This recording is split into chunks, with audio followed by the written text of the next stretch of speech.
I've felt more and more courage to speak my truth, regardless of what the majority says. I have no more fear because I used to be a people pleaser. I used to be a doormat. I used to be a self-sacrificer. I used to be a victim. No more. I want to be the change that I want to see in the world. I want to stop being in a closed room, sooking and complaining about how the world's unfair or this, that, where I'm contributing to the chaos. It's a difficult place to live your life from, lack of trust in self. And now that I trust myself, my life has way less drama. I feel more liberated. There's more happening. I'm progressing in a forward direction. I don't have all this guilt, shame and embarrassment and stuff to deal with. And those habits that were holding me back are no longer there. First, I'll say this. Shadow work is huge. Shadow work with you is life-changing. And it's the best thing I've ever done. And I'm so grateful for it. And I will be forever grateful for my entire life. Whether 2 people see this or hundreds of people see this, this helps people realize that coaching, mentorship, talking about things that are your little private stories with safe spaces, it's really beneficial, because if I didn't have all this intervention and guidance, where would I be today? Who knows? Here we are. Here we are. Well, it's been a long time coming. I know. I've been looking forward to this moment for a while. Me too, Pete. It's actually been 6 years in the making. Wow. Is that when we met 6 years ago? Yes, because I moved to Byron 7 years ago, but I believe I met you a year into living here. Oh. Yes. Geez, it's amazing how time flies. I know. Time flies when you're having fun. Yeah. Or when you're going through the thick of it with your shadows. We'll get to shadows in the second half. But it's going to end up there, of course. It will. Yeah, and one of the things, like you've become a dear friend of mine, but when we met, you were a client. And what I love about coaching is that there's no problem being a coach and being friends with your clients. Because I'm also a therapist and a counsellor. Mm-hmm. It's generally not a good idea to be friends with your counselling clients or therapy clients. But coaching's different, and I love that about it. Because I meet so many awesome people, and it's good to be able to befriend some of them. And, there's a limit and a capacity to how many close friends I can have. But, it's been really a nice unfolding for you to have met you 6 years ago. And now you're Auntie Blondie to our 6-month-old Audrey. Oh, I know. It's such an honour, Pete, really. And I know how much you value the integrity of what you do by not becoming friends with your clients. And when I met you, 6 years ago with my partner at the time, there was no intention of even being friends. But when my partner and I were coming to see you, we were relating to you as, he's like cool Uncle Pete, and you were someone that, I'd had so many therapists in the past with counsellors, psychologists, all different types. And I didn't have so much luck with them. But when I met you, I believe because you were so relatable, that's where there was a point of difference for me. And that's where I really connected. And I felt like I didn't feel judged. I felt understood. And I felt like you gave me real coaching that was going to actually help me change my life, not just complain and sook about my problems, And when you go to a therapist before you, it's like they didn't want to sort of push the boundaries or test you or I don't know, upset you in a way. I don't know. Whereas you had the courage to kind of call me out on behavior that I was doing, because I believe a lot of people would turn away at that point and go, oh, I don't want to go to this therapist anymore. They're not validating all my suffering, And I was really coming into you at the time as a victim, and I was sort of explaining my stories, going on for hours, and you're like, okay, so why do you keep putting yourself in that situation? And I was sort of like, what are you talking about? I'm the one that's, being attacked here, but you made it more about me and you held that mirror up. And that is the point where my life actually started to change.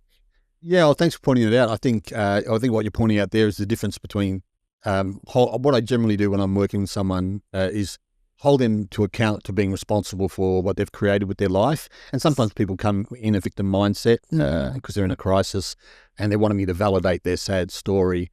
And that's not really that helpful. And so I generally, gently redirect people to, well, what can you be responsible for? And the other thing I like about coaching as opposed to therapy and counseling, other than that I can be friends with my clients as a coach, is that the point you made is right. And for me, it's a valid criticism about psychology or therapy. And the next podcast I'm recording this afternoon is with a psychologist, and he's actually my clinical supervisor. And we're going to be talking about, I'm going to be wanting to, the reason I made that podcast is I want to talk about the difference between coaching and therapy. And they're really quite different. And I'm moving away from therapy and counseling more towards coaching. It's way more dynamic, way more future focused. You get results quicker. You hold people to account to being responsible for their creation and things like this. The other thing about coaching is you can give people advice, whereas generally counselors or psychologists are trained to let people find their own solutions or find their own way through it. And the other thing about therapy and counseling is that it tends to be focused on the past and the emotional fallout from our upsetting past events. And you can get stuck in that for years and not necessarily move forward.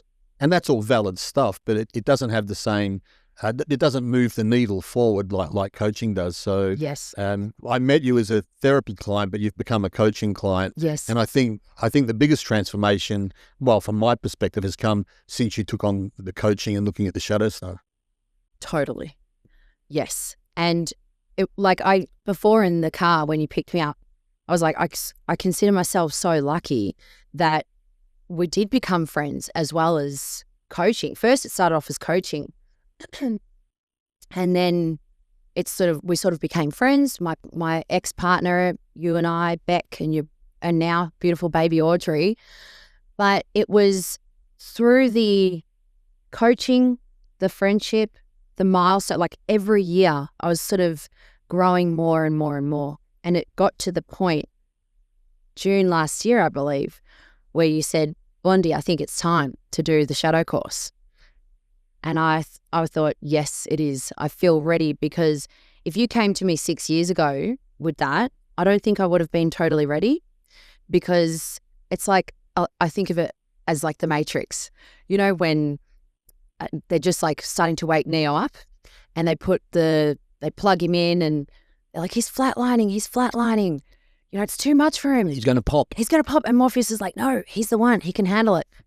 I believe that if it was 6 years ago with all of that coming at me, it might have been too soon for me, And it just, now that I look back on the last sort of 7-8 years, I go, wow, the timing of everything and how it's building to this momentum and point in time, it feels, I see everything more as like a creator now, not a victim.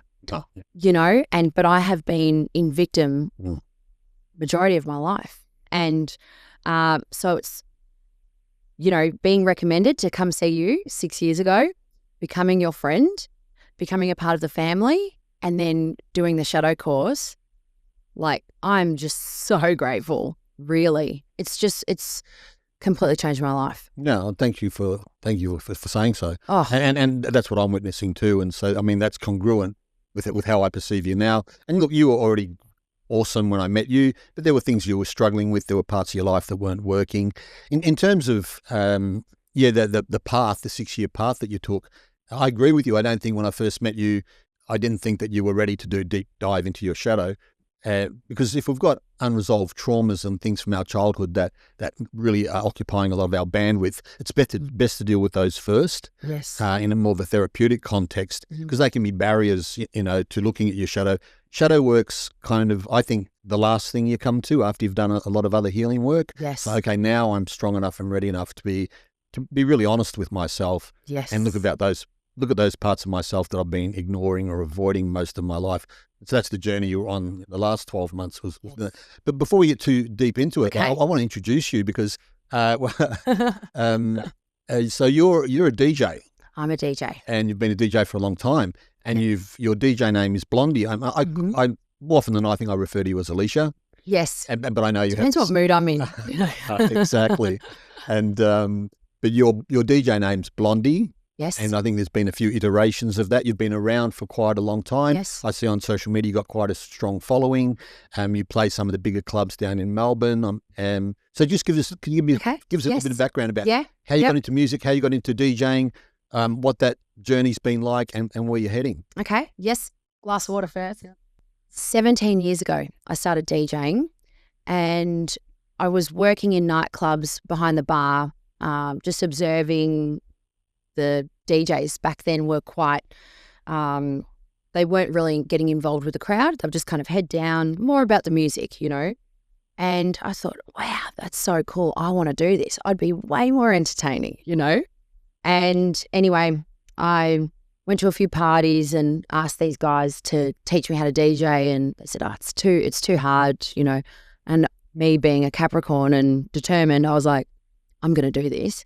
So I worked 6 months, saved up to buy brand new DJ decks, set them up at home. Took me about a month to set them up, trying to read the manual.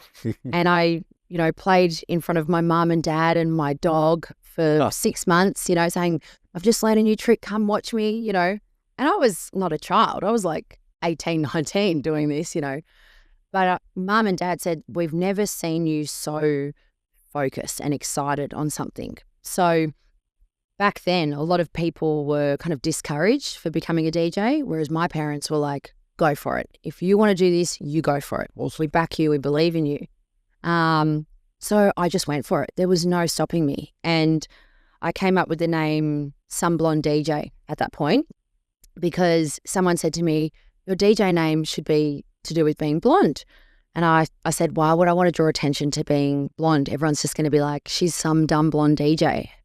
Some dumb blonde DJ, some blonde DJ. And that's how I came up with it. And because you know me as a person, I love humour, I love being a bit silly and taking the mickey out of myself. So it felt really good. And I had huge success with Some Blonde. I travelled most of the world. I played a lot of festivals. I made a lot of money from it. And at about 26, 27 years old, something started happening. Some astrologists might call it a Saturn return. And so the Saturn return began. And I realised that I was not being completely true to myself. Some Blonde was like something maybe my ego developed, something to give me confidence because, growing up I was quite anxious. So I felt like I developed an alter ego. And Some Blonde helped me go from strength to strength.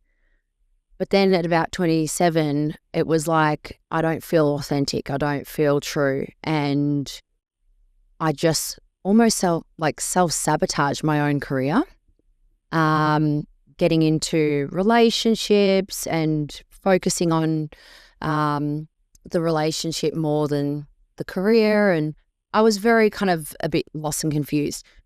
Moved to Byron Bay, all part of the Saturn return, and COVID happened. Actually, I'd love to share my last gig experience with you. Please. Some Blonde. Yeah, it was really interesting. So I was playing a gig and it was in January 2020. So we're all starting to hear about COVID. It's happening. And my partner at the time came with me to this gig.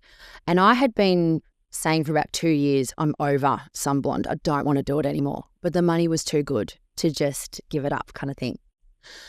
Anyway, I went to this gig and I can play in front of 10,000 people. I can play in front of 2 people. I just draw in the confidence. I'm good. Because 17 years of DJing has taught me to access confidence. And all of a sudden, I had a complete panic attack. I was like shaking. I didn't know what music to select. And I looked at my partner and I was like, I don't know what to do. I don't know what to do. And he said to me, you know what to do. Just play something. And then I said, oh my God, I'm done. I can't do this anymore. I am done. Yeah. And he was like, just play a song, just play a song. But I knew my body, my soul or whatever it was saying, no, I've been telling you for 2 years you're done with this and you're ignoring me. So now I'm going to make you stop.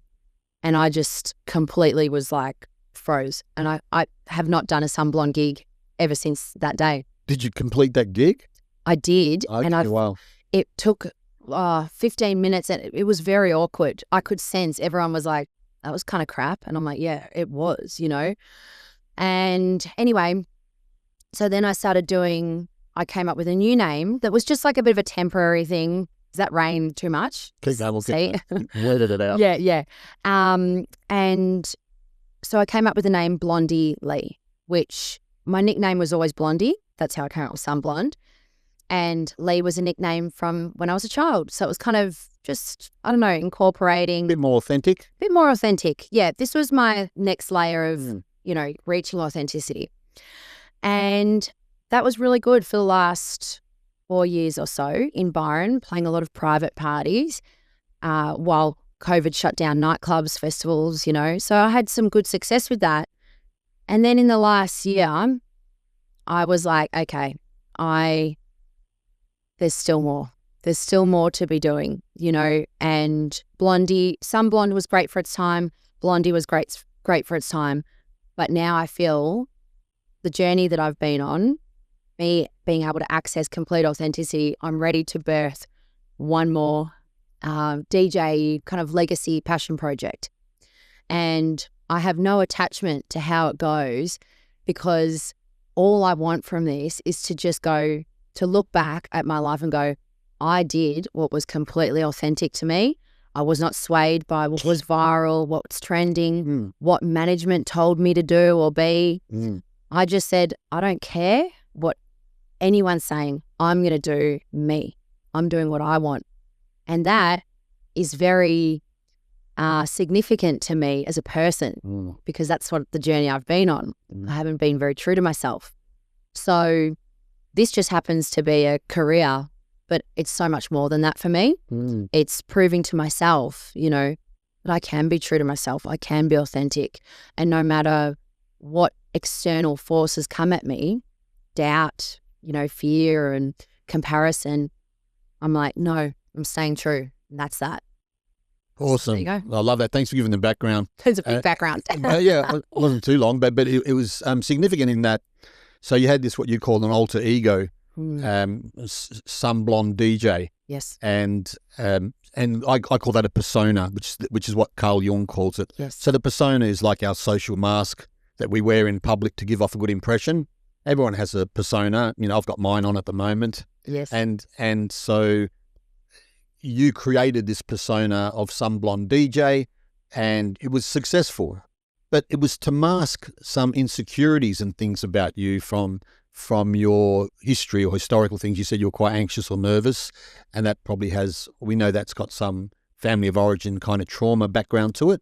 And so, but through creating that persona, you were able to access some confidence, like, fake it till you make it. This is my persona I'm going to present myself as, and this persona is confident, but what it's hiding behind is more my anxieties and my insecurities, and that's the shadow, and the bit that's hidden is the shadow. And so the shadow is the inauthentic. Well, it's kind of the persona is kind of inauthentic in a way, but we all have a persona, but it's also hiding parts of us that are authentic that we don't want to show, and there's good reason for that. So it's not right or wrong to have a persona or a shadow. It's just good to understand what part of you is on display.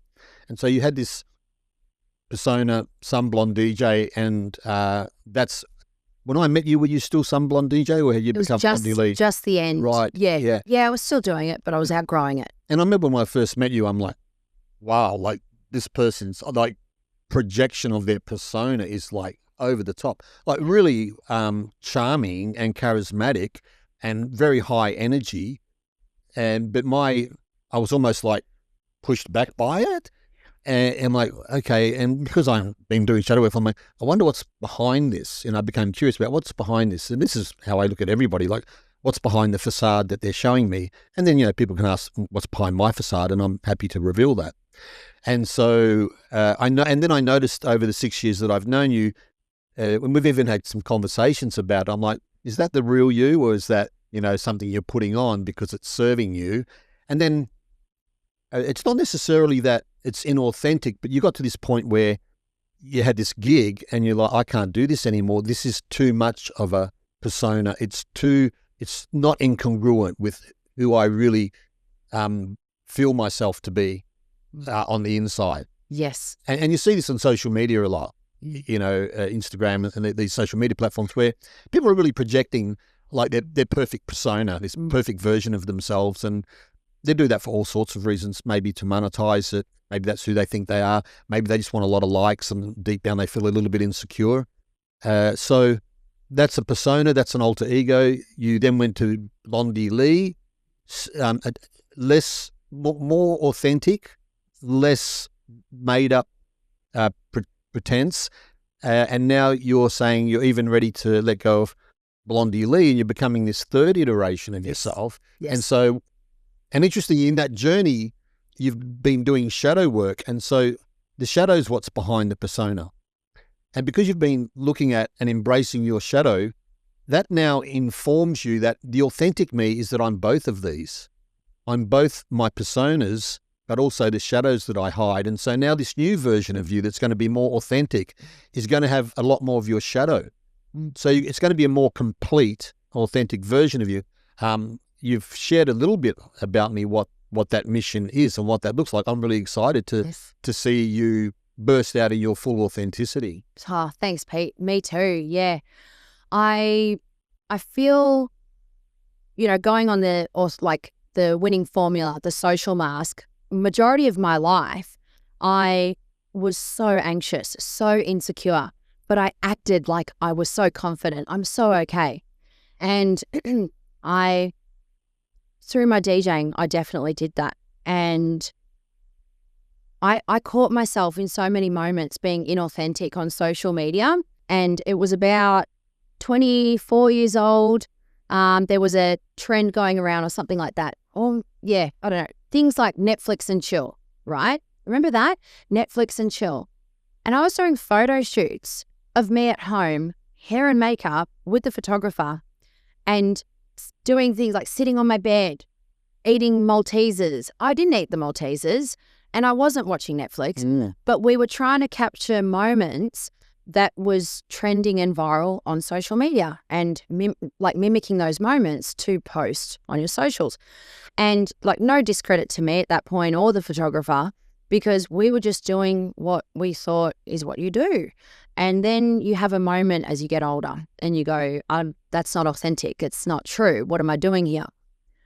So I had that quite early on, and it made me feel a lot of shame when I would look back at these posts. I felt like, what am I doing? And I remember posting things and feeling guilty, like I'm influencing young girls for things that I don't even want to be doing, And because when I was in my early 20s, I signed up to these DJ agencies that were predominantly ruled by males, young males. And, maybe they mostly had good intentions at the time, but a lot of their guidance was not super healthy for young 20-year-old girls. And it was, I would go to an agency and they'd say, we love the tomboy thing you're doing, keep going with that. Or, there's these female DJs, you should be more like them. You should show more skin. There's this whole kind of druggy, gothic look coming in. You should do that. Yeah. And, being a 20-something-year-old girl going, I don't even know who I am. Right. That is very confusing. And I consider myself very, very lucky that I had the guidance of good parents, good friends, and I did not get lost in an industry that can be quite harmful to female DJs. And I have seen in, the people, other women, that it has been a challenging experience for them, So I really count myself very lucky that I had beautiful parents that guided me well, that I met you, and I had someone to nurture me through finding myself and removing these social masks that weren't authentic, because all I was experiencing was shame, guilt, comparison, sadness, depression, anxiety. Wow. While I'm having this successful career. It's interesting that, our unconscious mind will create symptoms or emotions or feelings when we're out of integrity or when we're being incongruent or inauthentic. Yes. And for you, it was shame and guilt and anxiety and these kind of things. And it's great that you paid attention to those and recognized that, something's a bit off here. And what's off about it is that I'm not really being true to myself, and I'm doing what I think the industry expects, but it's not really authentically me. And that's true. Like when we're being dishonest or inauthentic or telling a lie, if we listen to our body will give us a signal, subtle or not so subtle, that, oh, I'm being out of integrity or not authentic. And we really want to listen to those if we're wanting to be a lot more authentic. And I take your point that, part of it was you, that I don't want to be influencing young women to do things that I don't even do myself just because it's what the industry's asking of me. Yes. And I'm 63. I only started having a social media presence 2 or 3 years ago because my younger team told me, if you're not on social media, you're going to have trouble, getting customers. And so reluctantly I, embraced social media. And then they asked me to talk in front of a camera, and oh my God, I struggled with it. I didn't know what persona to project, and I still not fully authentic there, because I find it really hard to talk to a piece of equipment. I see that as technology, not as a person. I'm fine talking to a person one-on-one.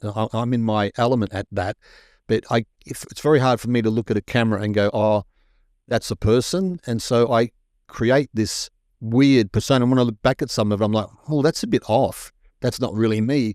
It's like I'm trying to be someone that I'm not. And so I think part of, whatever we're doing in our life, I don't think it serves us to try and be like someone else. I think we should stay in our own lane. Yes. Know what our lane is and just be true to ourselves. And that's what I'm discovering more myself, but I'm quite new to this whole social media thing. Yes. But it is certainly a place where you can project whatever persona you like. But what you discovered was that there are issues with projecting a persona that's too inauthentic with some of the truer parts of yourself. When you said harm, it made me think of that Swedish DJ Avicii. I just watched the doco only last week. Yeah. Powerful. Yeah, and I think that was what I saw there, was that he became an overnight success. He was a brilliant music producer, had a wonderful ear for melody, and produced some great anthems, and went from obscurity to multi-millionaire, touring the biggest stages in the world, playing to stadiums, more or less overnight. And I think he struggled with this too. You see because it's a documentary, and you see him struggling with that, how he was asked to be on the stage wasn't really how he felt inside, and it created a big conflict in him. And I think it was part of what had him come undone. And this is this thing where I think that this is why my main passion is shadow work, because if we're only focusing on our persona, we're really only dealing with half or less than half of our true self, because what the mask of the persona is hiding is all those bits about me I'm not proud of, all those things I avoid, I don't look at, and that's what Jung called the shadow. So I think when we do the work to integrate those shadow parts, we're more healthy, we're more whole, we're more authentic, and I think less likely to fall victim to being in that conflict. He was very conflicted. Yes. And I don't think he had a way out. And I think he used alcohol to numb. Yes. And quite sad how it ended for him. There are definitely dangers or peril when I think you get too caught up on projecting a persona that's way too inauthentic. Absolutely. Like if you look at anyone in the public eye, it's like a formula for disaster, right? Like being in your 20s, okay, you don't really know who you are quite yet. You're using your social mask. You're not aware of your shadows. Bring in the big audience, bring in the money, bring in all this external validation for the social mask.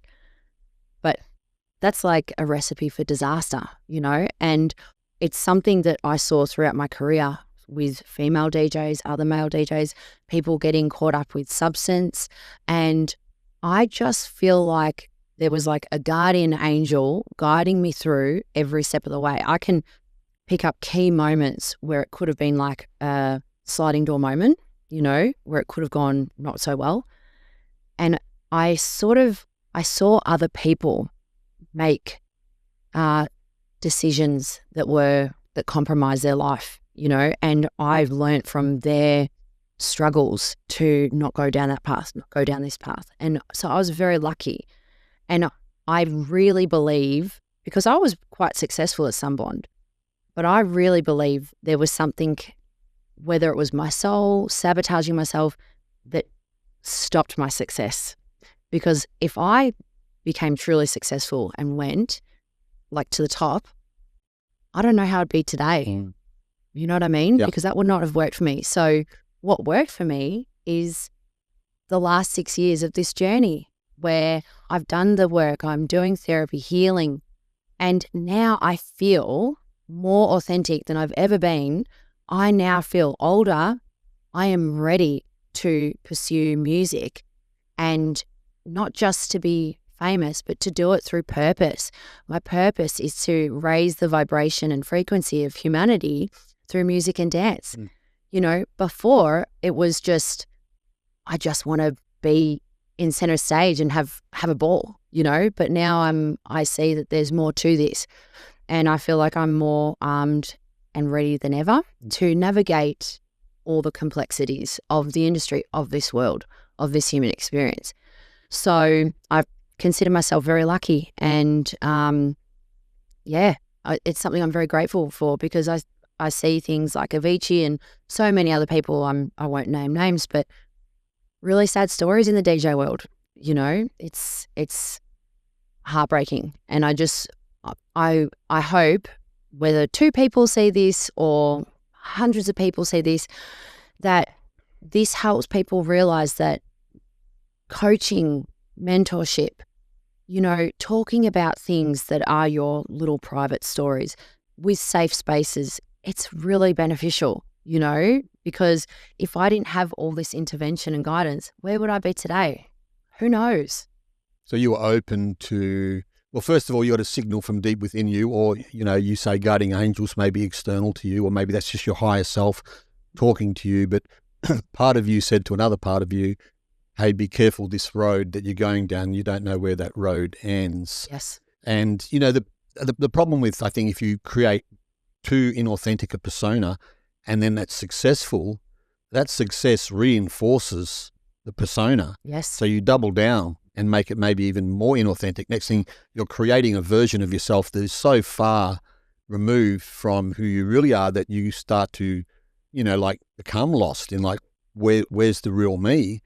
But then the more you create the persona, the more wealth or fame that brings in, the more it's reinforced. And before you know it, you're on a slippery road. That's right. And plenty of, you know, there's lots of very famous musicians who've all died around the age of 28, which is the first Saturn return. That's right. Which is when you encounter your shadow quite often for the first time. Was it the 27 Club? 27, sorry, 27, yes. Yeah. It makes sense.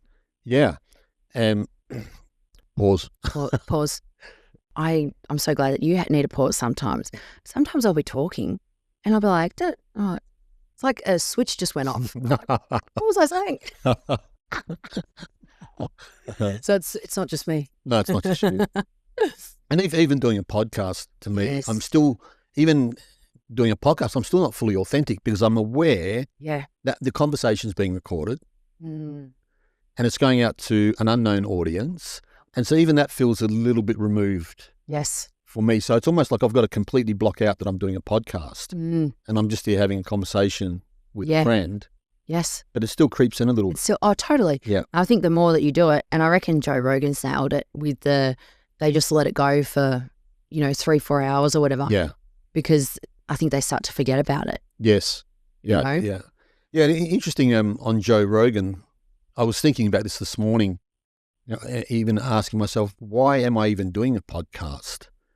And it just makes sense. It makes sense in some intrinsic level that I don't even fully understand, but I'm getting clearer on it because over the last 4 or 5 years, it's become increasingly aware to people that the mainstream versions of media that we've trusted for so long have become untrustworthy, and that there's a whole new media that's going to replace it. And so that legacy or mainstream media, so, TV, free-to-air TV, free-to-air radio programs, the news, these Propaganda.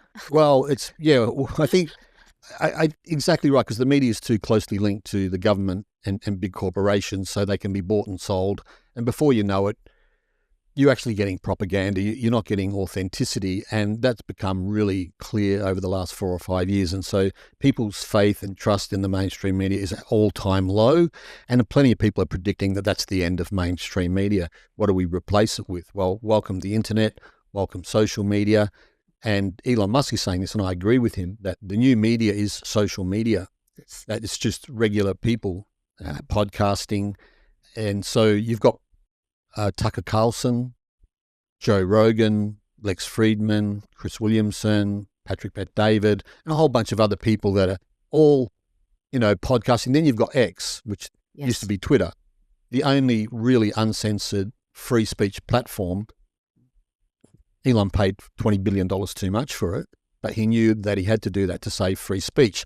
So what we have now with this technology is regular people can broadcast their message, their ideas into the public sphere.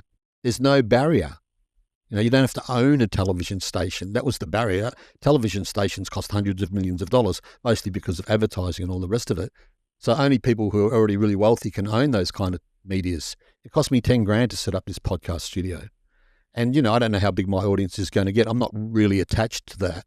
What it is this facility gives me is that we are the media, and so, and then what's going to happen, I think, is that what's changed for me is that I used to trust and believe in experts. And so the person who was the most expert was the one that you would listen to. That's changed too over the last 4 or 5 years for me. So now the media that I watch and listen to is not the one that's the most expert, but the one I trust the most.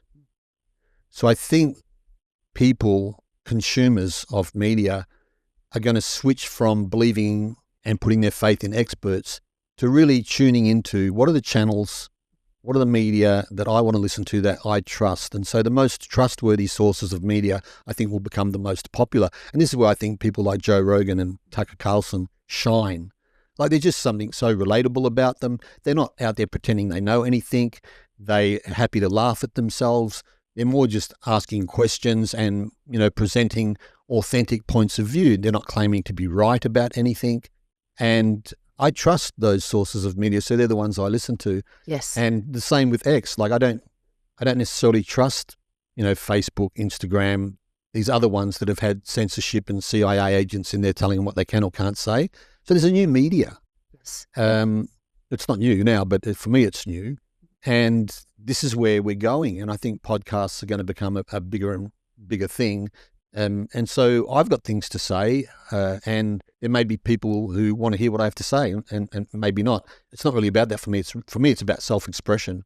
And when I'm talking and presenting my points of view, I'm learning something, but I'm also hearing someone else's points of view and learning from them. Yes. Well, it takes courage to use your voice and talk, if you think about this right now, we're having an open conversation for an hour, 2 hours, whatever it is, and anything could be said and it's being recorded.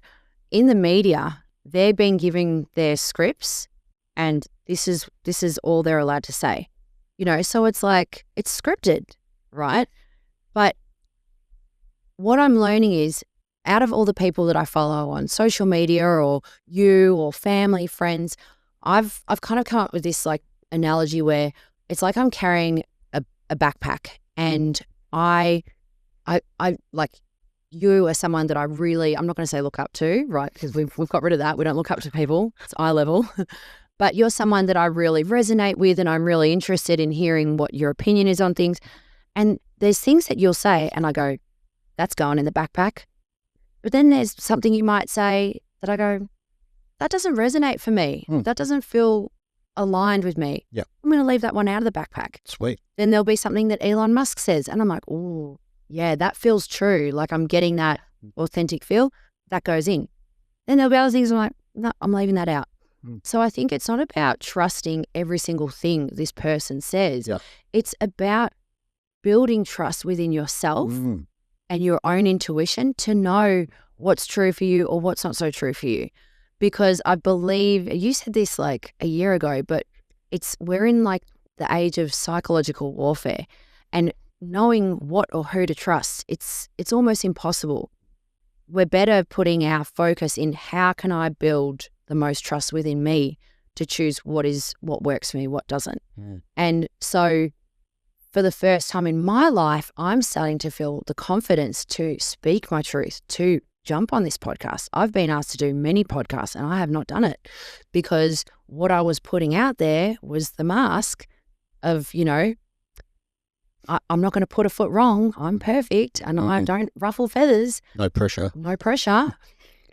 But then in the last 4 or 5 years, obviously a lot happened in the world and now I'm discovering, no, I want to speak my truth. And I want to be authentic because I want to be the change that I want to see in the world. I want to stop being in a closed room, sooking and complaining about how the world's unfair or this, that, where I'm contributing to the chaos, But when we have conversations and we communicate with friends, family, community, we learn more about ourselves, more about each other. We pick things up. We go, oh, I used to see the world like this, but now I'm open-minded to this.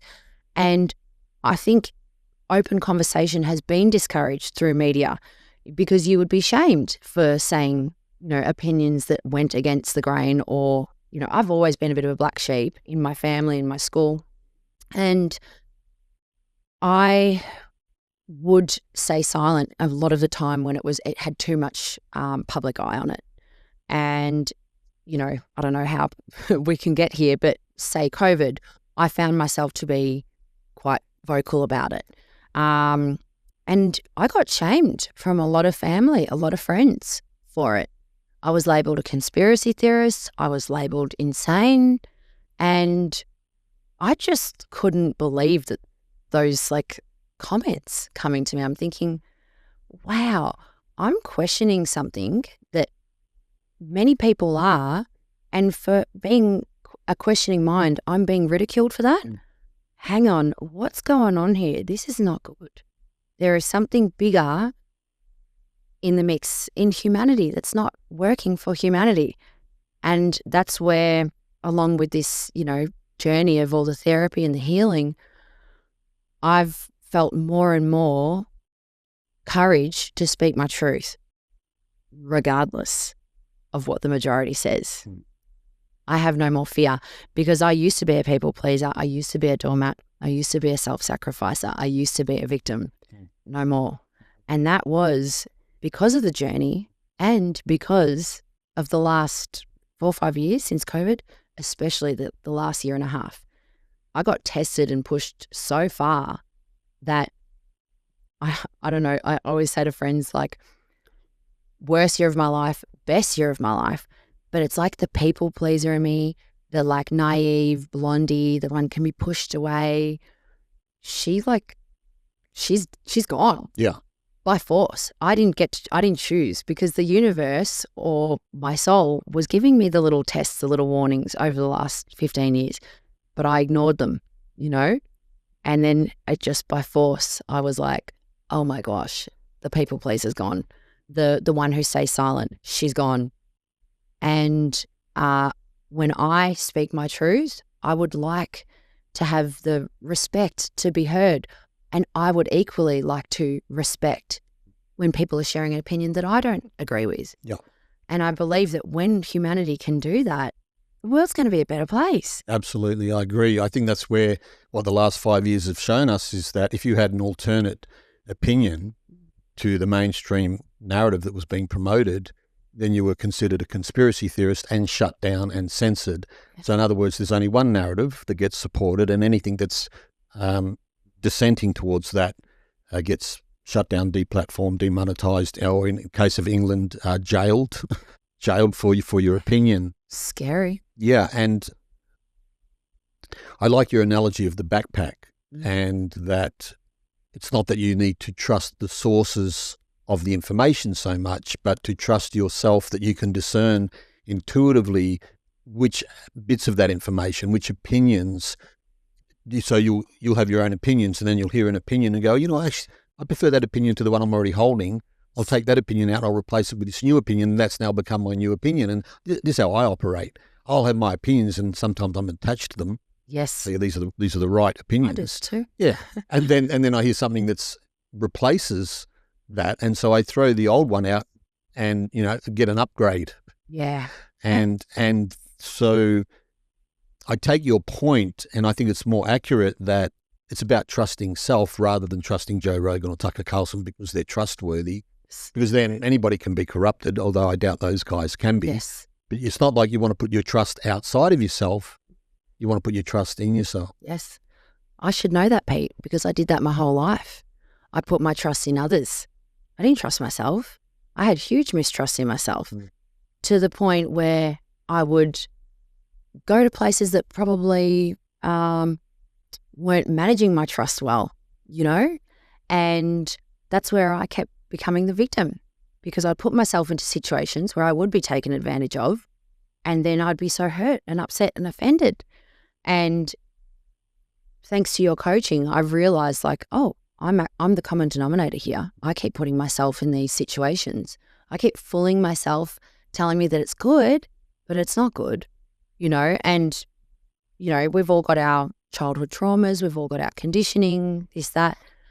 And those parts of myself, I was, I think people call it attached, avoidant, the runner, the chaser. I can be the attached, we can do both. But generally you'll find me in it attached.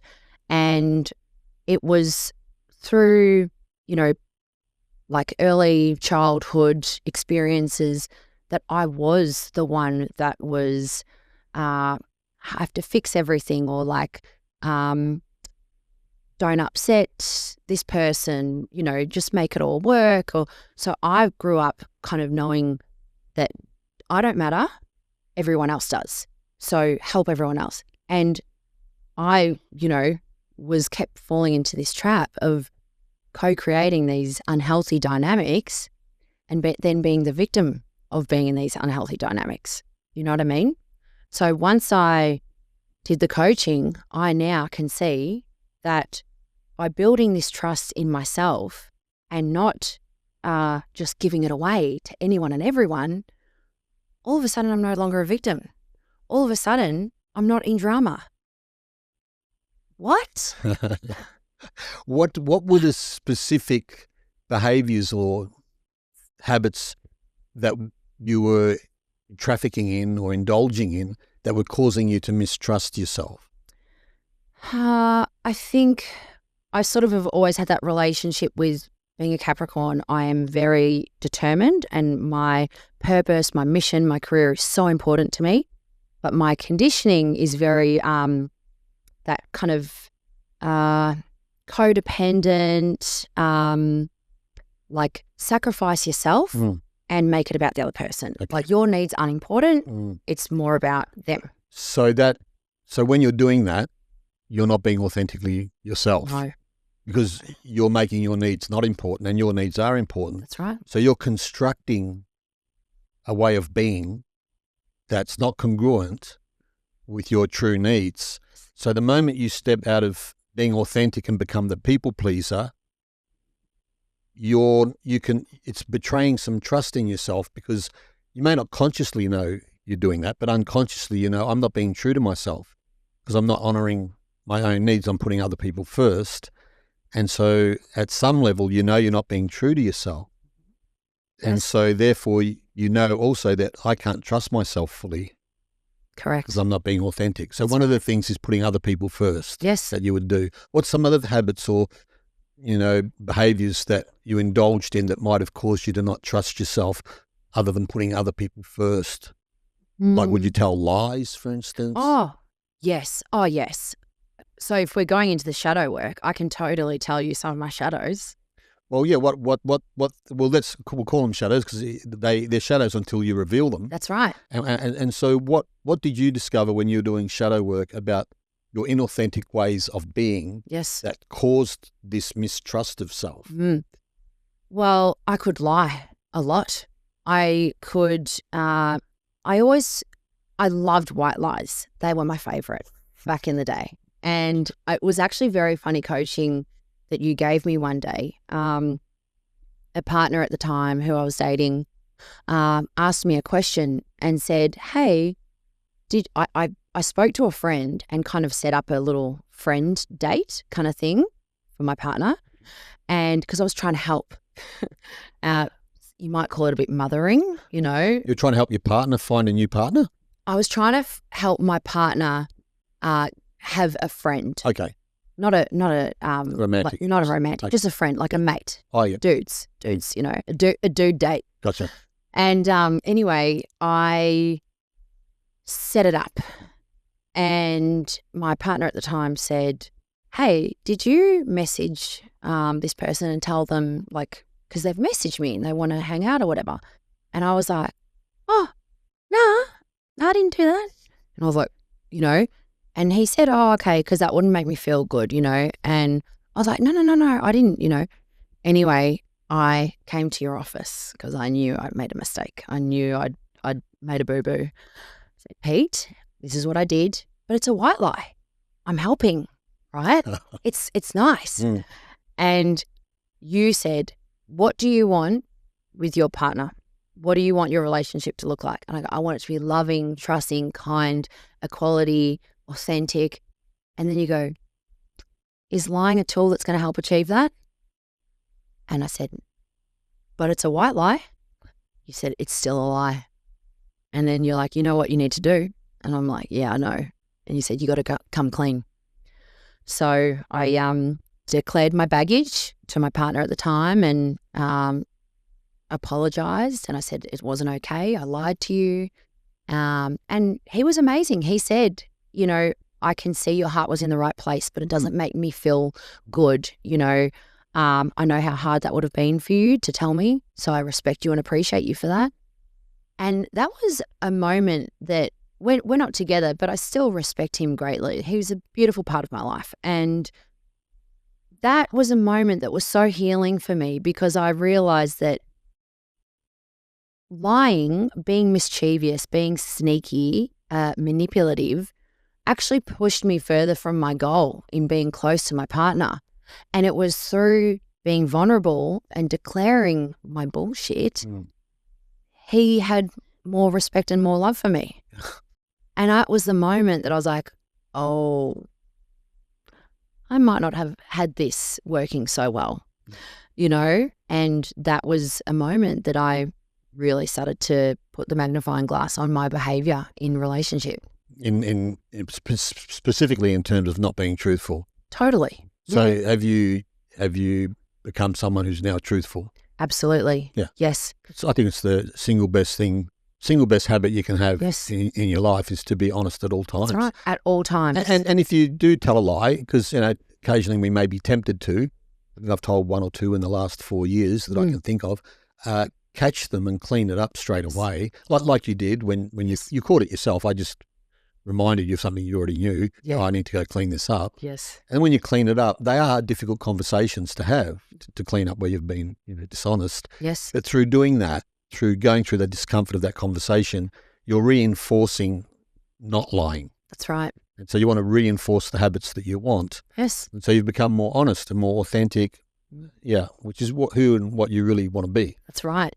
And by building trust within myself, because how can I trust other people if I can't trust myself? Yeah. And that was a challenge that sort of held me back throughout my whole life. And now I all of a sudden have friendships and family connections that I completely trust because I've, removed ones that don't work for me, that I wasn't being authentic. And so now I am building the trust back in myself and in the people that I choose to put around me. So it's a much better way of living for me, for sure. Yeah, I went through a similar journey myself. I now trust myself. I haven't always trusted myself. There's plenty of reasons for me not to have trusted myself.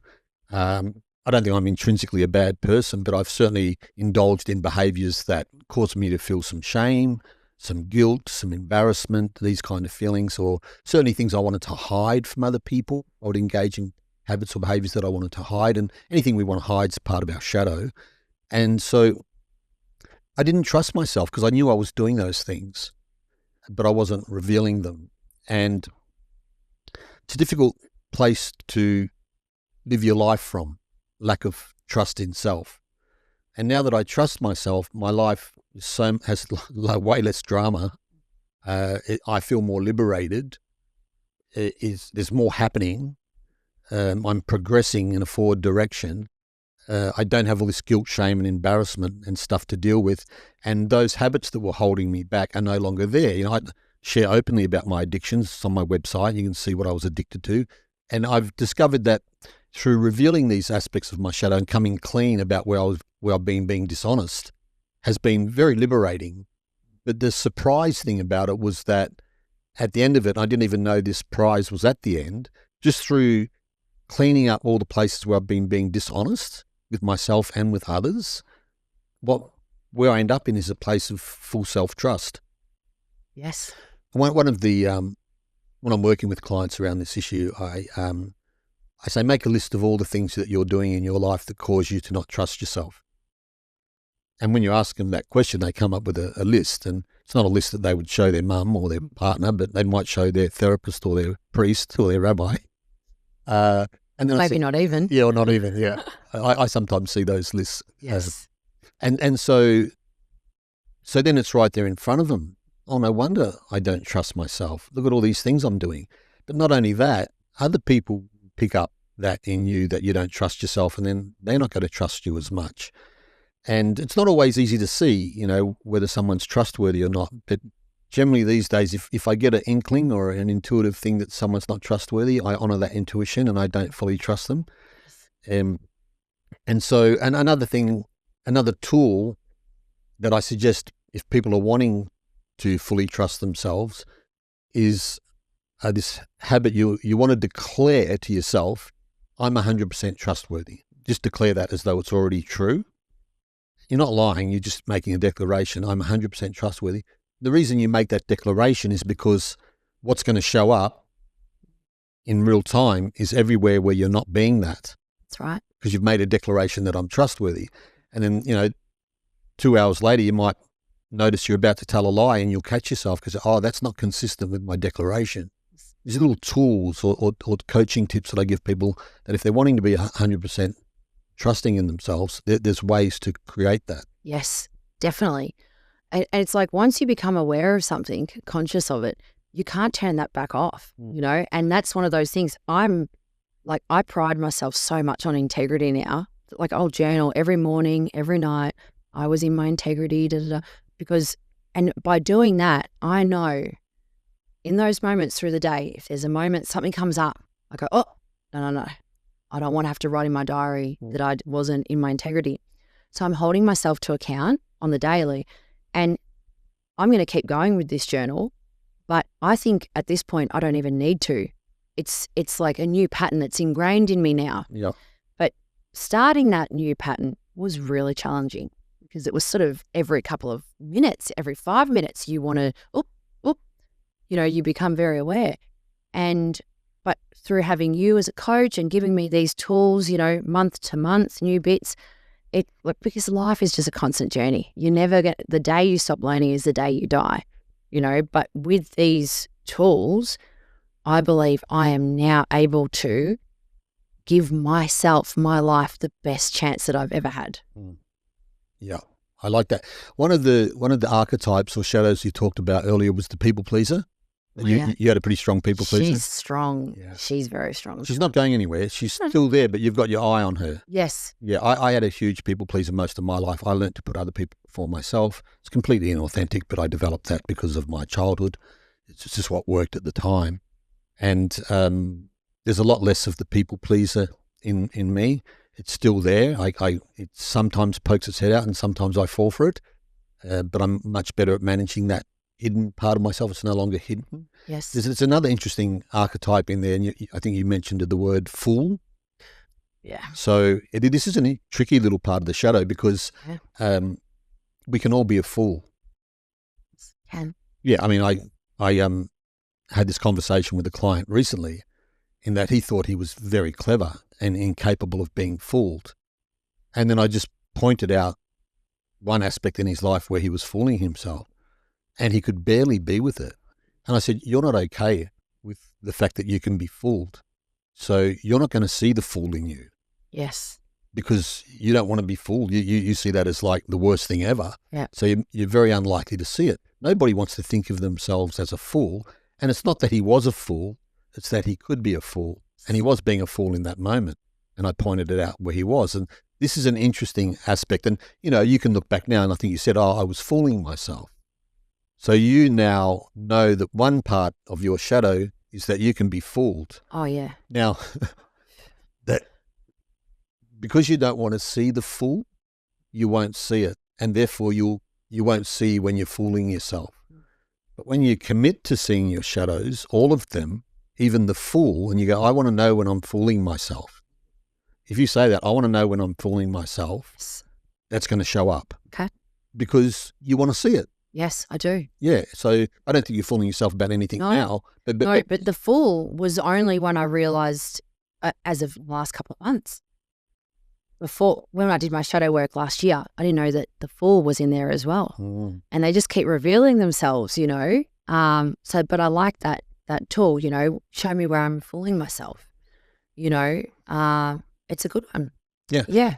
And with this podcast, I invite guests on sometimes that have done the shadow work course because I just think it's a great tool. I've been doing it for 4 years now. The people that do the course seem to get great results and big breakthroughs in their life. And I'm going to keep doing it because I'm passionate about it and I just see the results. And I'm learning about myself along the way and I'm discovering more of my shadows all the time. And because shadow work's it's not really new, it's been around 100 years, but hasn't really been spoken about or trending or in the public discourse. But I think it's slowly starting to gain a little bit of momentum or foothold, and I'm hearing more and more people talking about shadow work. It's quite a mysterious thing. Like, what is this shadow? What is this? Because even the name implies hidden, dark, obscure. And so people will avoid it. Oh, that sounds shadowy, that sounds dark. I'm not into shadowy, dark, obscure things. I'll just steer clear of that. And then, so part of my role, I think, in this position as being a messenger for shadow work is to demystify what shadow work is. And it's a tough challenge. It's a big challenge. It is. And basically, I'm always attempting to simplify what it is. And so it's being willing to look at all those parts of me that I generally avoid looking at. All the parts of me that don't work, the parts of me maybe I feel shame, guilt or embarrassment around, the things I don't want people to know about me, my addictive behaviours, the things I do when nobody's looking, these kind of things. And so it's not so, because if it's dark and mysterious, people won't come to it. And if people don't come to it, they don't get to do that work and embrace those parts of themselves. And you know, through doing your shadow work, I would say that you're more authentic and more empowered. Yes. Would you say that's true? Absolutely. Yeah. And that's from integrating my shadow. Yeah. And because what I used to think about shadows was like shame, like, oh my gosh, I can be a bitch. I can be condescending. I can be self-righteous. Yeah. I can be all this. I don't want to be like that. I want to be perfect, you know? Yeah. But it was you helping me to understand that these shadow aspects are a part of yourself. Like it's the light, the dark, the yin, the yang, you know, and when it's not, when you haven't trained, you know, you say that every man has a beast in him and a king in him. Every, you know, woman has a queen and a witch in her. If you're not training your inner witch, that witch will rule havoc in your life. And she absolutely did. And it was when I sort of trained, I met my witch, like I was talking metaphorically. Yeah. I met my witch and I fought her for like, I am the one that's in control here. But then when I fought her, then it was, now you don't need judgment or hate, you need more love. So, because hate doesn't need more hate. Hate needs love. And that's what sort of I found to be very healing. So I love those parts of myself. I can be bitchy. I can be jealous. I can be controlling. I can be manipulative. I can be all these things. And then when I showed it love, like I can be manipulative because when I was a child, my way wasn't heard. So I learnt how to get my way heard by manipulating people, you know, So that's not evil. That's just a part of me that tried to help me get my needs met, whatever, you know? So now that I keep like uncovering these shadow aspects of myself and learning to love them, I now feel like I have an artillery of these shadow aspects that are working with me in harmony as a team. And I've been in situations in nightclubs where people have come and done something quite attacking or quite nasty, and the old me would have been like... The people pleaser. The people pleaser. Oh, it's okay. But I was like, oh, I see someone's coming to attack me here and say something quite nasty or do something that's not okay. I'm going to go get my little witch who's going to stand up for us. And I'm going to get her out and say, hey, because she's been trained, and I would be able to assertively say, hey, I'm not okay with what you just said to me. Can you help me understand why you would say something like that? Right. You know? And I've done this many times now, and it's been very healing for me, very healing for the person that I'm having this conversation with. Because, again, hate doesn't need more hate. Hurt people hurt people. And I believe healed people heal people. And when these people have come and said something to me or whatever, if I go people pleaser, fake, that's just going to continue their bad behaviour, and now I'm going to be bitching about them. Right. Or I'm going to be so upset that I'm going to snap and go rah at them, and now they're the victim. I'm the perpetrator. I'm like, it's just this vicious cycle that just keeps going and going. So I'm now the creator who says, hey, I'm not okay with that. Let's talk about it. And it's been very transforming, where people have cried to me in nightclubs going, I am so sorry. I don't know why I did that. And I'm like, it's okay. I understand, because hurt people. And this probably has been done to you one day. But I'm trying to rebuild, you know, humanity's respect for each other. This does not do that.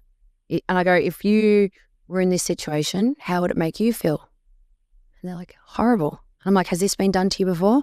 Yes. And I go, so be the change. And, you know, it's really funny because everyone who knows me in my industry, I've always been so deep. I do not talk about the weather. I love deep conversations.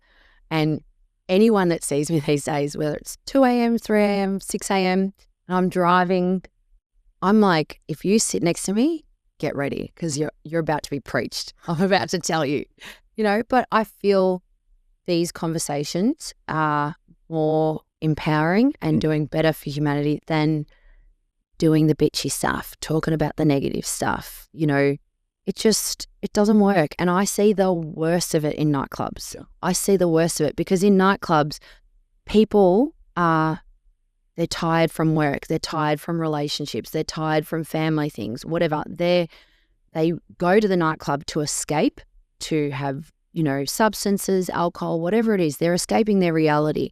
And sometimes I see the clubbing world in more celebration, more fun, more joy. But at the moment, it's very dark. And I would say how you mentioned that shadow work is starting to come more to light. We're hearing more and more about it. I'm seeing shadow aspects like more than I've ever seen in people. And everything's kind of coming out sideways at the moment. And you absolutely see the worst of it in nightclubs. Yeah. And so I'm only playing a couple of nightclubs every 4 to 6 weeks because I don't want to be in them any more than that at the moment. Yeah. But I still like to spread sunshine and joy through music. And, you know, if I capture one person or two people at 4 a.m. who thinks maybe they're about to pick me up, I'm like, mate, I'm about to preach. I actually did that to someone the other night. A guy tried to pick you up at the club? Yeah, and it was hilarious. But I was like, what a beautiful soul. He was trying his best. And I was like, I'm not going to hook up with you. And he's like, why? Why won't you? And I go, because I'm giving you some absolute gold here, but you're not listening to anything I say. You don't remember my name. You don't remember this. You don't remember that. Right. You're so caught up on the fact that why I wouldn't hook up with you. Yeah. You know? And I thought, you know that saying, I could fish for you. I could capture a fish for you and feed you tonight, or I could teach you how to fish and capture fish forever. I was trying to say that. But this guy just would not listen to anything coming out of my mouth. And I'm like, if you want to potentially hook up with me, wouldn't you want to listen to what I'm saying? But he just couldn't see it. He was just so caught up on the fact that why I wouldn't hook up with him. A young guy in a nightclub being single focused, it was only one thing on his mind, couldn't hear anything else. I know. It's unusual. And you know, some might say I'm a fool to even try. No. But I love it because it's just who I am. I love having challenging, deep conversations. Yeah.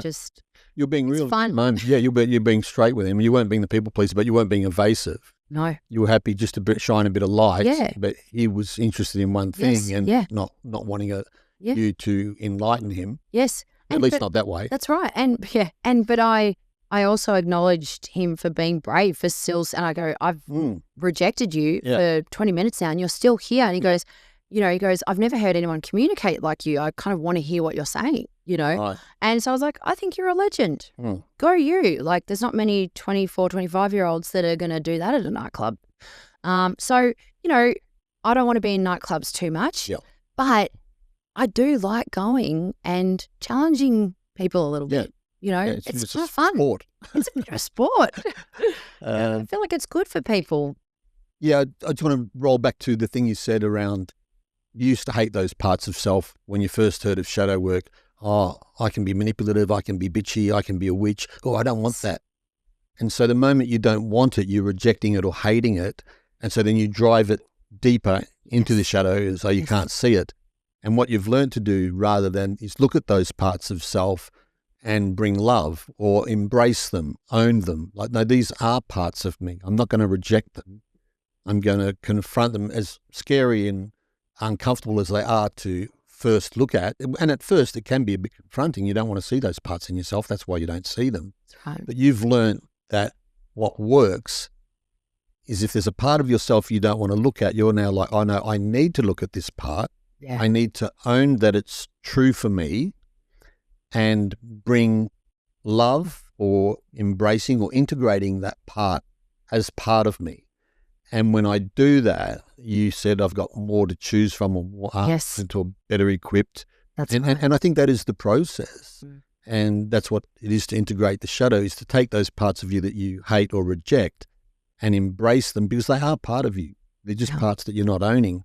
But through owning them, you end up being more authentic. And then you can even bring that witch out. Yes. In the nightclub, if someone's being a witch to you, you're better off to meet that witch with a witch than with a people pleaser. That's correct. Yes. And when the guy was hitting on you, you could have gone into people pleasing and gone home with him. But I would never. I know. I was too much for the good girl. Okay. Oh, all right. Yes. But you thought, but I'm not going to reject him because that's also not authentic.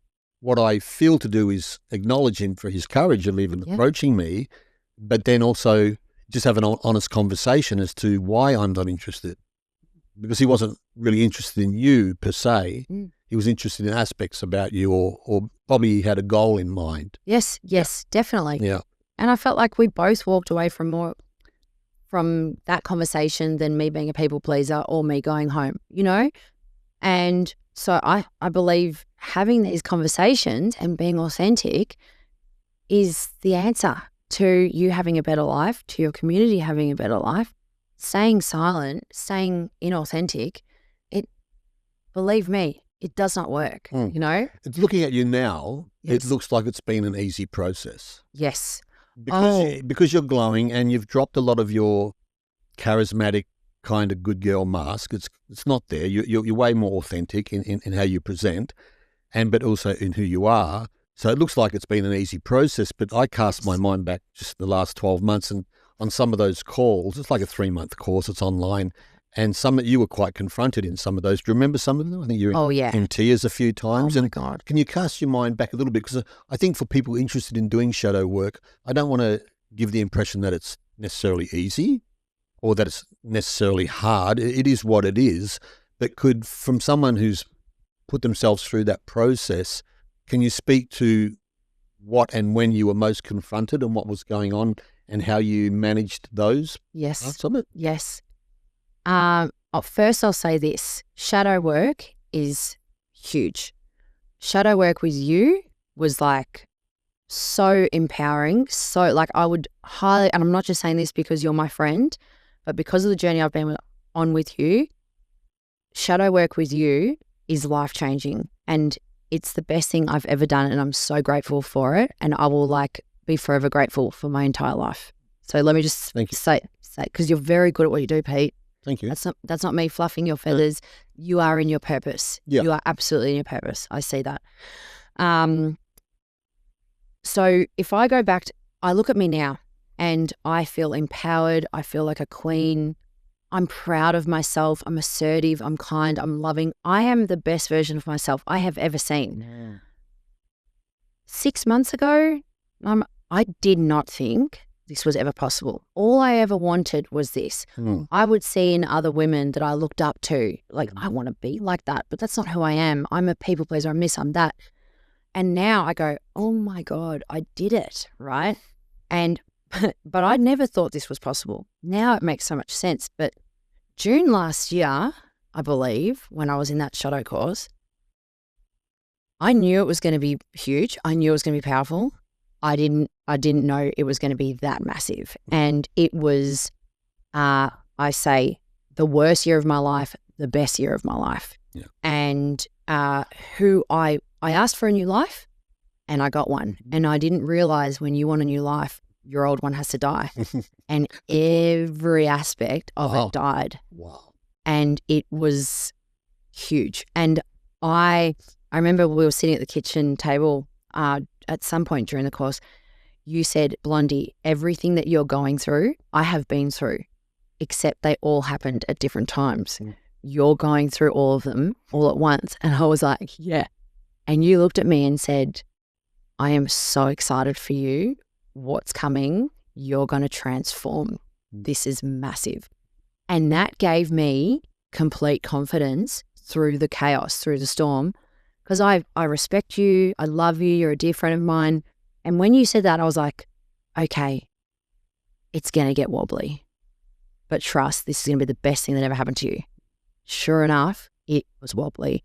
And I think at about the 5th or 6th week of the shadow course, you know, because you're first on a call with 8 strangers, people that you've never met, but because you're all sharing vulnerable stuff, these people become like dear friends that know your deepest, darkest. People, like even my own closest friends don't know these skeletons in my cupboard. And here I am declaring them because you see how healing it is. And that's what we want. We want to be healed. We want to be better. We want to live better.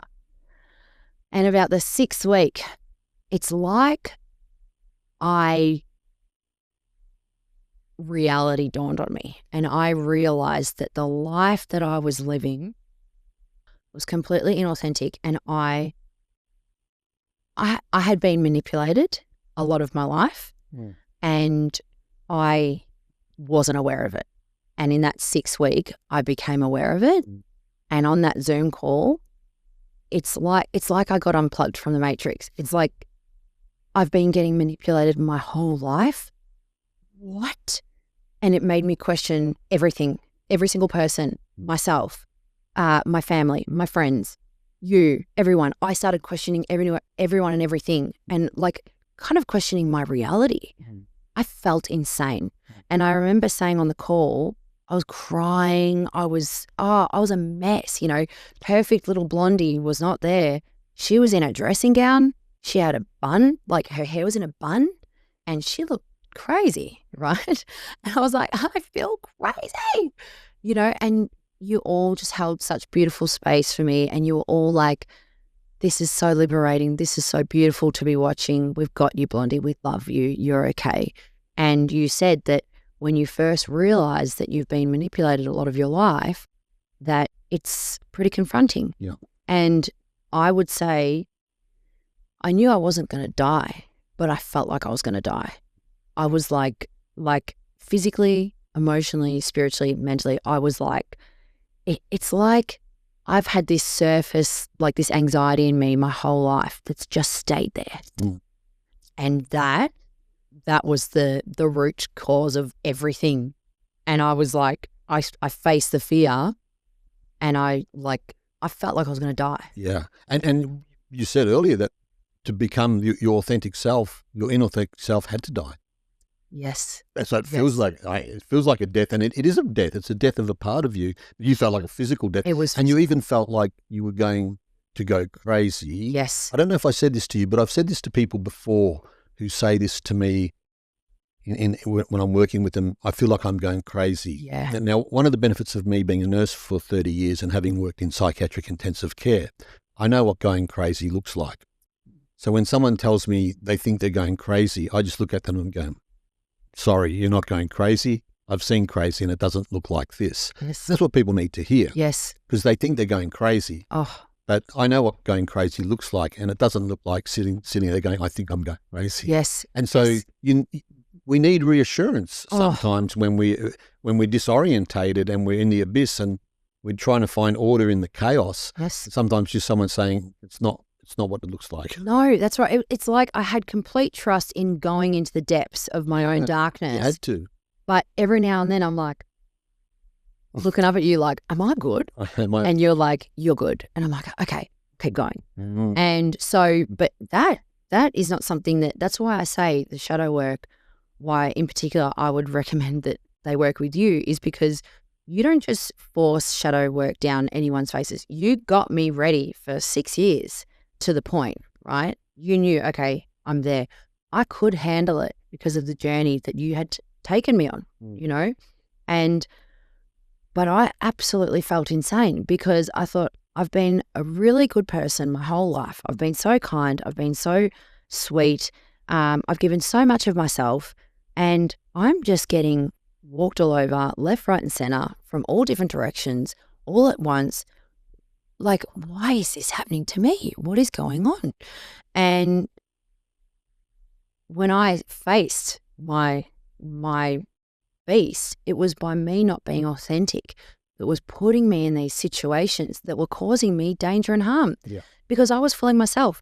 If I looked at these dynamics of where I was being hurt, you know, I saw those signs. I saw those red flags. I just chose to ignore them and make it work. Make it work. It's going to be good. And it wasn't good. And that's why I felt insane, because I was like, I haven't seen this abuse, but I'm seeing it now. But I'm also seeing that I was opting in to the abuse. Yes, yeah. What? It rattled me, you know. One of the parts of your shadow that you encountered, this is another one of the archetypes. I've got a big one of these, is the drama queen. Oh, yeah. Could you be a drama queen? I can be a drama queen. That would be one of my addictions. Mm. Not anymore. But it can still rear its head. But it was an addiction. So you kind of almost were addicted to drama, and you would put yourself in situations where there was drama, and then it would have a negative impact on you. And you're like, what the hell have I just done? I've just stirred up a hornet's nest, and now I'm getting stung. Yep. And then you learn, that's me doing that to me. Yes. But then you said you kind of learned those behaviours and habits through your childhood. Yes. It's how attention was, how you got attention was through drama. Yep. And I had and because of also other dynamics, I would always be the one that has to rescue and save. I'm going to save. I'll fix the drama. I'm the one, like, sacrifice me to save and fix. So you became the rescuer. The rescuer, yeah.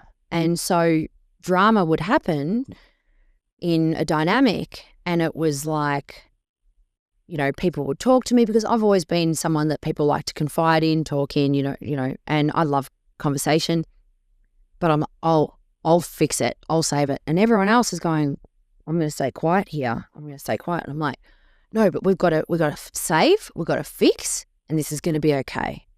And then, you know, then you're the last one on the dance floor going, what happened? Mm. And everyone else knew to keep themselves safe. But you're the idiot on the dance floor going, what's going on here? But that's where I realized that those red flags were there. And don't opt into the drama. Opt out. Life's chaotic enough. And, you know, the more that you're being authentic, you're true to yourself, true to your family, your friends, your purpose, when you see drama, you're like, that's going to harm my life. It's not my duty. It's not my job. By trying to save everyone, you were casting yourself in the role of the hero. Yep. And in doing that, became also the villain. Oh And, yeah. and this is why the hero story is the greatest of all archetypal stories in the collective unconscious of humanity. Most movies, almost 90% of Hollywood movies and Marvel comics and all the rest of it, it's all the hero story, isn't it? It is. And it's interesting because most people identify with the hero. And then occasionally you'll get some great movie making like The Joker, some of these other ones where the shadow of the villain is revealed and you find yourself identifying a little bit with the villain. Yeah. And what I've learned through doing deep shadow work is the reason these stories are so compelling is you're equally hero and villain. You are. And it's the light and dark. When you recognize that, and this is what you're saying, I can be manipulative, I can be controlling, I can be a witch, I can be a bitch. So you're saying, look, I'm equally villain as much as I am trying to be the good girl and the hero. Absolutely. And that's why these stories are so compelling. And so if you find the villain distasteful and your hero worshipping, you're putting too much emphasis on the light and not willing to look in the hidden places. Yes. And I think if everybody had a real honest look at themselves, they would own that they're equally villain and hero. Oh. And that's liberating. Yes. It's totally liberating. It is. Because why is it liberating? Why is it important for you to know that you can be a villain? How does that help you to know that you can be a villain? Because it helps me understand where I'm tripping myself up in life, and it helps me understand where other people are tripping up in life, and having compassion for these people. Like I used to be the victim of, they've done this to me. They're the villain. They're the villain, right? But then I realized, hey, I've done that too. Okay. I've been the villain, and I see that for whatever reason they've been through in their childhood or whatever is causing them to show up like this in this current moment. Yeah. They're not bad. They're not evil. They're not no good, off with their head. None of that. Like I keep saying, sometimes hate doesn't need more hate. Hate needs love, and hurt people hurt people. So when you learn that you can be the villain and you can be the hero and you get comfortable with that and you do the work on yourself, then you can show compassion, understanding in these situations where people are running around unconscious of that they're hero, villain, right? And so when I was going through all my stuff, all my chaos, I was very much feeling like the victim of all these people. And I kept saying, I know I'm not a victim. I know that. I've done a lot of therapy, I know. However, I am really feeling like this right now, But doing that work, seeing how I put myself in those situations, it then helped me to not feel like a victim and to see it as this is an opportunity to heal, to grow, to become better, and see this person in the eyes of love, not in the eyes of hate. And don't underestimate boundaries, loving boundaries. Yeah. When you don't have loving boundaries, you will be walked all over by these people. You will be hurt. But when you have your loving boundaries, you become empowered, you become authentic, you do your shadow work, you integrate your light and dark, then you're a force that cannot be effed with anymore. But you show love, compassion, and understanding to the world around you. And because judgment serves no place in my heart anymore, resent serves no place. It can happen from time to time, but I'm quick to pull it away because judgment just hurts me. How good is that? That's one of the things that I noticed through working with my shadow is I just stopped judging. Yeah. And what a relief it is. A lot of people spend most of their life judging. And when you're judging someone else, you're also judging yourself. Because being judgmental, it's both ways. Yes. It's a big burden to carry. Yeah. Yeah. And what stopped it for me was I recognized that whatever I was judging the other person for was also true for me. Mm-hmm. And when I caught that, I'm like, oh, this is a bit one-sided. I'm saying it's all over there with them. But I can actually be that way too. I'm going to retrieve that judgment that I'm projecting onto that person, and I'm going to own that that's part of me. When you start doing that, you stop judging, and all that nonsense goes away. Yes. I want to come back to something that you said, and it was something around I think an earlier version of you used to compare yourself to others. Yes. Yeah. Yep. And so whenever you compare yourself to others, it's generally not. They say comparison is the thief of joy. Yes. And so because you'll always find someone greater or lesser Yes. than you, when really they're not, but that's just how Yes. you're seeing them. And then generally no good comes from those kind of comparisons. But what I heard you do shortly after that in your conversation, you're looking at how you are now compared to how you were a couple of years ago. Yes. That's a worthwhile comparison. Yes. The only person you should compare yourself to is yourself. Compare a current version of yourself to an earlier version of yourself, because that's useful. You know, am I going up or am I going down or am I staying still?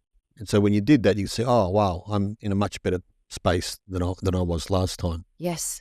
So during the course, you were quite vulnerable and courageous.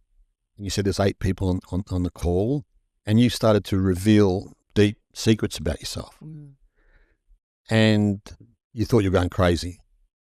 And it was very challenging, very difficult, hardest year of your life, best year of your life. Oh. And what you discovered out of that process of revealing deep secrets about myself, I got some healing. Yes. Significant amount of healing. Significant. Yeah. And so I remember the conversation my therapist had with me when I was 24. He was a clinical psychologist and I was in therapy. And he said, it's our secrets that keep us sick. And like, I didn't really get it back then. Now I totally get it. And I think it's 100% true. It's our secrets do keep us sick. And he also went on to say in the same conversation, if everybody knew everyone else's business, psychologists wouldn't have a job. Yes. I think that's also true. Very true. And if, you know, and this is why I think in like very small villages, everyone does know everyone else's business. And so through revealing the things, our secrets, I think we do become more authentic, more real, less troubled. Yes. Like, you know, I've revealed all my secrets to at least one person, Yes. to several people. And while I was holding on to those secrets were holding me back. They're a barrier, because while I'm keeping a secret, there's something I'm not okay with. And if there's something about me that I'm not okay with, I'm disempowered in some way. And that part is robbing me of, you know, of power and energy in the personal power way, not in the abuse of power way. And so through revealing some secrets about you had a healing, and you don't regret revealing those secrets. No, not at all. You know, I think you grow up in life and you have your insecurities, you're this, you're that, and things that you withhold. And you know that it's tripping you up. But when you actually declare those things, it's what sets you free. And it's the facing your fears head on and just coming right out with it, you know. That in that experience of doing that on the call with multiple things, secrets, insecurities, sharing them and being vulnerable, it was like instant weight lifted. And it's kind of like the medicine that keeps giving, you know. So just from those phone calls, every week I get more and more out of it, of, you know, and like what you said, being authentic, you can still maintain your privacy, you know. Yeah. But it's being honoring your truth, honoring being proud of who you are or whatever it is, you know. That's a much more easy life path than withholding. Definitely. Yeah, I think one of the things too that's in there is people tend to cover up their mistakes. Yes. That's a big part of our shadow. Yeah. The mistakes that we bury under the Yes. carpet. Yes. We don't want to face because we feel embarrassed or foolish or whatever it is. And I've learned from that in my life to, the moment I make a mistake, put my hand up. Hey, I just screwed up. Yeah, definitely. And that's very empowering. I don't have to hide all those mistakes. Yeah, so the point you just made is that, and it's a good point to make, because for some people listening, they might think, oh, this sounds all very scary. I'm going to reveal all my secrets on a group call with a bunch of people I don't really know that well. Or that's not me. I don't think I'm going to do that. You still have a right to privacy. That's right. We do have a private life. I'm not saying you shouldn't have a private life, but there are some secrets that are disempowering you. Yes. Because you're not okay with that part of you. Yes. And any part of you that you're not okay with is robbing you of something. Yes. And so when we have agreements, strict agreements around privacy and confidentiality in the program, and then the other thing about it is that you don't have to do group shadow work. I also offer people to come and work with me with their shadow in private sessions, but I encourage people to do the group if they can. Yes. Some people are just like, there's no way I'm going to do a group. But even in the group course, there is a private coaching call each week. So there's an opportunity to reveal your shadow aspects. You don't have to reveal all of it to the group. You can reveal some of it just privately with me. Yep. And, I've worked very hard on being impeccable around my privacy and confidentiality so that people can trust that here's somewhere where I can go, where I can offload this thing that's really been, burdening me my whole life. And like you said, when you did that, it's a whole weight off your shoulders and you're liberated. And, yes. It was the most vulnerable moment of my entire life. Like, I'm on a Zoom call, dressing gown, hair in a bun, like losing it to these 8 beautiful strangers that I've never met in my life, apart from you. And I was like, wow, I felt like I was going to die. Yeah. But it was the greatest moment of my life. Wow. Because of the relationship that I have with you, and I know no matter how tough it gets, I know I look at you and I go, and you're like you're good. And then I completely surrender and let go. All right. And that's why I believe having a coach, like shadow work is amazing, but having a coach that you have a relationship with, client, whatever, that was the saving grace for me in feeling like, okay, go into the belly of the beast, dive, because you're okay, you're good. Pete will let you know at any point if you're not safe, if you're not okay. But facing my fear of telling the biggest insecurity of my entire life to 8 people was so frightening, but it was so freeing, so liberating. And I feel like I'm a completely different person now because of it. Yeah. And I've, and like I could talk about it, but I choose not to because again, like privacy, whatever. But, I did have a insecurity. Some people listening might know, but I had an insecurity that I felt not good, a lot of shame, highly insecure, highly anxious, highly depressed about it. And it ruled my entire life because I let it, because I hid it in the dark corners, like, no, just keep, no one knows. Keep the lie up, hide. And then when I just went, enough, like, let's put you out there, all of a sudden it had no power over me anymore. Isn't it remarkable? Yeah. And that would be the, that and realizing, that I've been manipulated a lot of my life. Those 2 things were the core of all of my suffering. And ripping those out was like extreme. Like, do not underestimate this shadow work. Like, it was pretty full on. But yeah, the results are hell worth it. And I think it's worth pointing out at this point that shadow work's not for everybody. Yep. And like you just were saying, that you'd already had a relationship with me for quite a while, therapeutic relationship as well as friendship. And I think there is a time when you're ready, and it's not for me to decide so much when someone's ready, it's for them to recognize that they're ready. And then if I feel comfortable taking on a client, I will. I don't take on everybody, of course. That wouldn't be responsible. And interestingly, to hear you say that it was what made it possible for you was that you felt that I, as a coach, had your back. I didn't have a coach or mentor for my shadow work. Wow. Well, like, I just knew. Gangster. I just knew I had to do it because nothing else was working for me. I'd done therapy in my early 20s, 2 years of psychotherapy. I went into ashrams in India, did yoga, meditation, kundalini, kriya, sat in an ashram for 6 months, worked with my ego. I then did some coaching work. I then did 12 years of psychedelics. I went to California at one point, did primal therapy. I was doing all these things to try and unmask what was the deep-rooted cause of my dissatisfaction or disconnection with my true self. And I kind of stumbled on the concept of shadow work through psychedelics, but also through hearing the concept. And then I just read Jung. I read a couple of Jung's books on it and started to get informed by it. I said, well, I don't know anyone who's doing shadow work. I don't. Maybe there were people out there. I didn't even bother to look them up. I kind of self-guided myself and just decided I was going to confront every bit of myself that I wasn't okay with and come clean about it and go through the discomfort of that. And and it changed my life, like 180 degrees.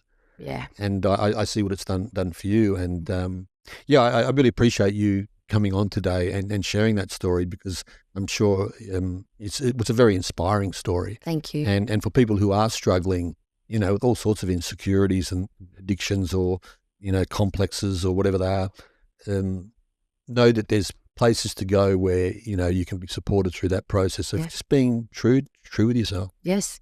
You don't have to live in the suffering. No. You don't have to, not enjoy life. It can be really awesome. Yeah, when you recognise most of your suffering is self-created. Yeah, that's right. You jump out of the victim mentality, and then you take your power back. That's right. Yes. Been an awesome conversation. I think we'll wind it up. It's the storm's ended. The storm is over. Great having you on, and love to have you on in maybe a year or so when your new version of your new mission manifests on the planet, and share what you're up to then. Would love that. Thank you, Pete, for having me. It's been a pleasure. Yeah, great. Thanks, Blondie. Alicia. Thanks, Porter.